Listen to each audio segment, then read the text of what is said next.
منتخب ألمانيا على مدى 60 سنة من ساعة ما رجع بعد الحرب العالمية التانية تعاقب على تدريبه 10 مدربين بس، منهم 4 في ال40 سنة الأولى تقريبا. ومعروف، ولا بلاش معروف دي عشان بتجيب لي حساسية، غالبا مساعد المدير الفني بيكون المدير الفني القادم. في مانشستر يونايتد السير أليكس فيرجسون تولى تدريبه 27 سنة متواصلة، يعني تقريبا دخل عشان يكون نفسه خرج جده. وفي الأرسنال أرسن فينجر على رأس القيادة الفنية من 20 سنة ومستمر، ويا عالم لإمتى. لو بمقاييس الزمالك كان زمان الشعب الإنجليزي والشعوب المحيطة والصديقة دربوا مانشستر وأرسنال. الزمالك آخر 12 سنة تولى تدريبه 29 مدير فني، 17 منهم في الفترة من الموسم 2004 ل 2013. من موسم 2013-2014 لغاية دلوقتي توالى على تدريبه 12 مدير فني تقريبا، بمعدل كل 100 يوم مدير فني. بسم الله ما شاء الله، ربنا يزيد ويبارك، والحمد لله بيزيدوا. لو قلنا ان محمد صلاح تولى المهمة 3 مرات وميدو مرتين، يبقى فاضل كام؟ ايوه 7. يعني تقريبا معدل استهلاك الزمالك للمدربين 6 في الموسم، والرقم مرشح للزيادة في الأيام اللي جاية، ومع التوقف القادم في يناير للاستعداد لكأس الأمم الأفريقية. والحدق يفهم. نهاية أول ولاية لميدو كانت مع بداية تولي المجلس الحالي بالتراضي، وبعد فوزه مع الفريق بكأس مصر ووضع أساس فريق جديد للزمالك.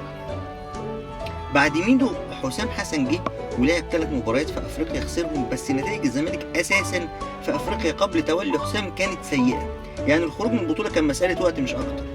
بعدها خسر السوبر مع بدايات فريق الزمالك الجديد بعد ما كوفي ضيع ضربة الجزاء الشهيرة وأخذ اللي فيه النصيب من مرتضى، ودخل على الدوري. ومع التعادل في أول مباراة للدوري الموضوع ما طولش ومشي حسام، ويبدأ مسلسل محمد صلاح مديرا فنيا مؤقتا لغاية ما يجيبوا مدرس فرنساوي.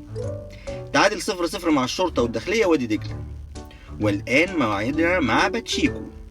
الشيمباشيكو مشي كويس مع الفريق وبدأت تظهر له ملامح، لكن مع أول خسارة من إنبي في مباراة أثارت الجدل تحكيمي بدأت المشاكل. هي مباراة بعدها وصحينا أول يوم في السنة الجديدة 2016 لقينا الشيمباشيكو أخد علبة حلاوة المولد من مرتضى وقال لهم فوتكم بعافية مش لاعب.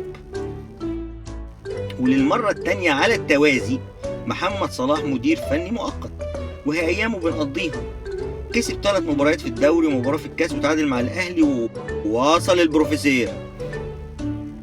حظ فيريرا إنه وصل مع أحداث الدفاع الجوي وتوقف الدوري، فكان عنده وقت يتعرف على اللعيبة ويعمل فترة إعداد. كسب الدوري وكسب الكاس من الأهلي في النهاية، فأصبح أيقونة جماهير الزمالك، وخرج من قبل نهائي الكونفدرالية مع النجم الساحلي بعد ملحمة مباراة العودة، وتم التجديد له موسم تاني، واستبشرت الجماهير خير.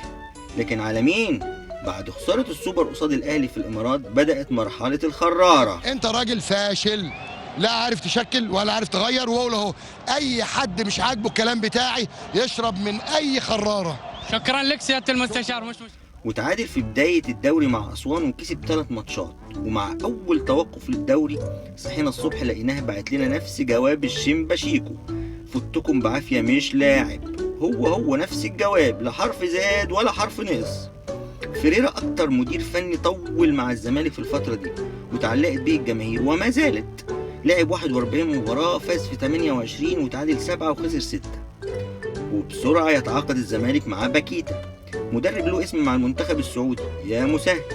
بس للأسف ملحقش يفضي شنطة هدومه ولا يشتري خط موبايل جديد، لأنه ما عادش غير 28 يوم. لعب فيهم 5 مباريات، كسب حرس الحدود والمحلة وتعادل مع بتروجيت والمقصة، وخسر من الجيش 3-2 في مباراة لعبها الزمالك من أولها ب10 لعيبة بعد طرد علي جبر. وعن التحكيم في المباريات دي التاريخ يقدر يقول ما شاء. وللحق باكيتا اتظلم، ما أخدش وقت، والفريق معاه لعب أحسن كرة له في الموسم ده. بس نقول إيه؟ أدي حال الدنيا. لا، دنيا إيه؟ أدي حال الزمالك. هوب ميدو ينط مكانه فورا. كسب كام ماتش بأداء سيء، ختمهم بتعادل مع سموحة وهزيمة من الإسماعيلي اللي مش إسماعيلي خالص، وجاب ظروفها بهزيمة من الأهلي 2-0، فما لحقش يوصل الأتوبيس بعد الماتش. وكلمة كمان، كان مرتضى مش هيركبوا الأتوبيس كمان ويرجع مشي.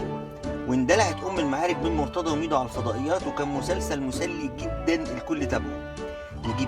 نجيب مين يا ولاد؟ أيوة سامعك يا اللي قاعد هناك، محمد صلاح طبعا مدير فني مؤقت.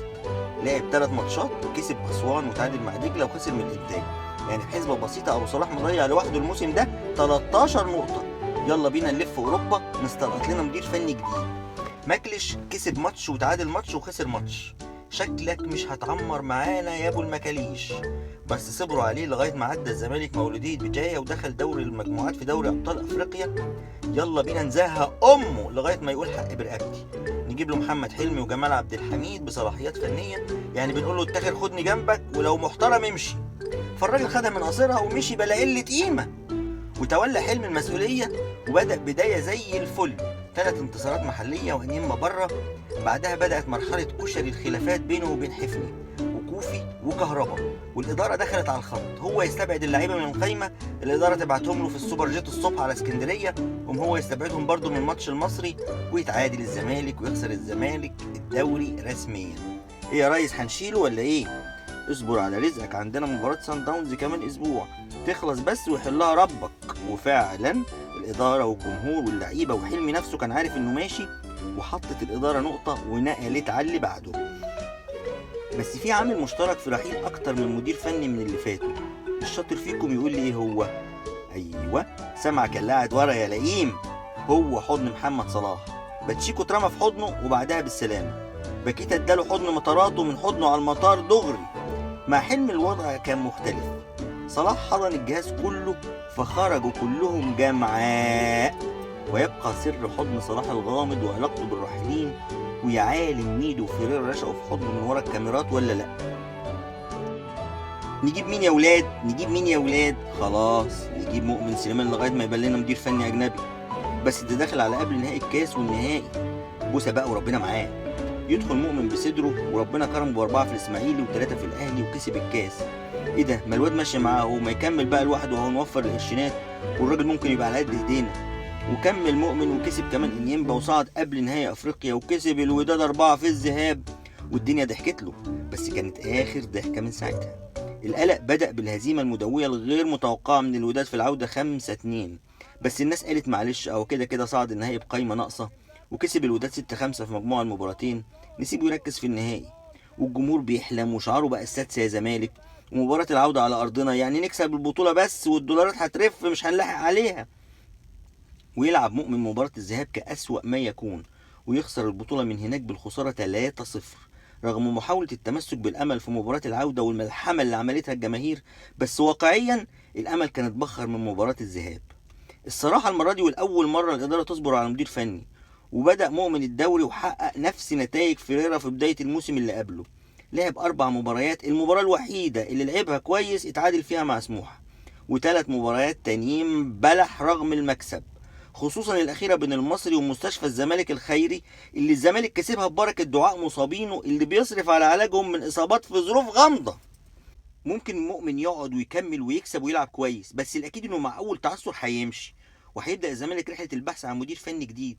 ما هو لازم يبقى فيه مدير فني عشان نمشيه ونشوف غيره، ونفضل نلف في دوائر ونخلص على مدربين. بس ده لازم يزرع فيا وفيكم الامل ان الدور ممكن يوصل لي في يوم من الايام، او يجي لاي واحد فيكم يبقى مدير فني للزمالك، لان في ظل ازمه الدولار مفيش مدربين اجانب هيجوا، والمصريين هيخلصوا، ودي فرصه الجماهير واحد انهم يدربوا الزمالك.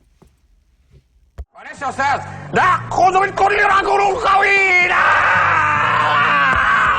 اوعوا ادونا فرصه بقى، ناخذ من كل رجل لعيب.